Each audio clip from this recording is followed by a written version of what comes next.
Joining me now, Republican Congressman from South Carolina, Joe Wilson, a member of the House Armed Services and Foreign Relations Committees. He is also one of two current members of Congress who's actually been to Pyongyang. Congressman, thanks for joining us tonight.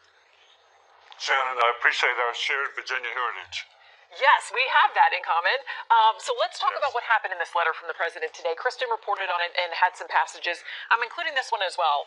The president says, you talk about your nuclear capabilities, but ours are so massive and powerful that I pray to God they will never have to be used. Do you think that there were carrots and sticks in this letter? What do you think works better with North Korea? Well, what I see is promises made, promises kept. The president promised that unless the negotiations could lead to denuclearization, the removal of nuclear weapons, that he would withdraw. And in fact, this week we know that the North Korean Foreign Ministry actually issued a threat. And so the president, I think, acted decisively. And then we see that the response is that North Korea now says, we'll meet anytime, anywhere. It is interesting how quickly it seems that turned around, that coming from the vice foreign minister there tonight saying, hey, this isn't the way we thought this was going to go. Let's get back together and keep talking.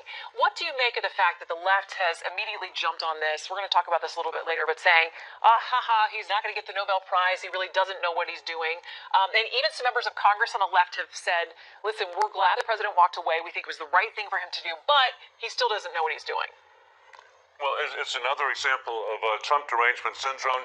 But the good news for the American people, we have the leadership of Secretary of State Mike Pompeo, Ambassador John Bolton, Ambassador Nikki Haley. The president has a team in place that will protect American families. All right, I want to read this statement that we're getting from the North Korean leader, the first vice foreign minister. And what they're saying tonight, the abrupt announcement of the cancellation of the meeting is unexpected for us, and we cannot but find it extremely regrettable. We again state to the U.S. our willingness to sit face-to-face at any time in any forum to resolve the problem. How quickly do you think the White House responds, or does this get back on track? Does that June 12th date hold? Do they hold out for a bit? What do you think happens next in this? Well, again, the good news, whether it be June the 12th or whenever, the door is still open. And there's already been an achievement, the release of the hostages of a regime that murdered Otto Warmbier, the UVA student. And so how far we've come, and I'm just so proud of President Donald Trump and the difference he's making, again, for American families. And he did thank the North Koreans in his letter very nicely, saying it was a beautiful thing that they had done, allowing those 3 Americans to come home.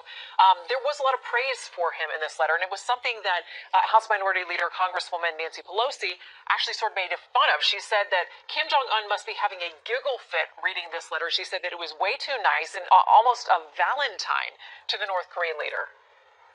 Well, I think it was a well-written letter. I thought it was pretty interesting, and it doesn't have to be so diplomatic. The bottom line is we have a leader who's protecting American families. Hey, today's a big day. The National Defense Authorization Act was passed by Congress.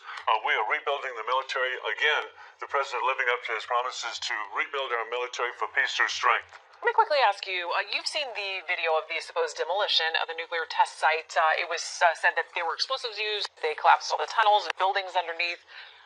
What do you make of that? Do you think that's a legitimate way to assess this? I mean, we don't have experts on site there. Well, we don't have full verification, but that's encouraging too. Who would have ever imagined? We already know the far left would have dismissed this as not being able to ever occur. Well, whatever occurred was a step forward, and again, I'm grateful for the leadership of Donald Trump. All right, Congressman Joe Wilson, great to see you tonight, sir. Thank you.